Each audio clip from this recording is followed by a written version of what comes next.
Johannes 17 vers 5.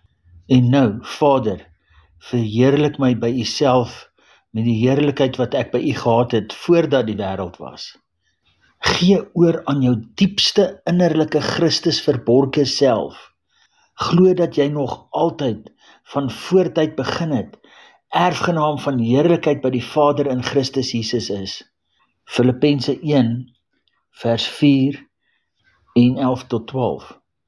Soos hy ons in hom uitverkies het voor die grondlegging van die wêreld, om heilig en sonder gebrek voor hom in liefde te wees.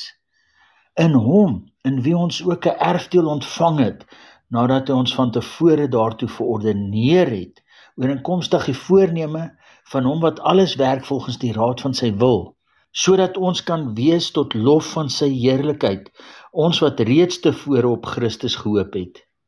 Vader, in Jesus Christus sê ons dankie, dat ons tot 'n Christus lof van U heerlikheid mag wees.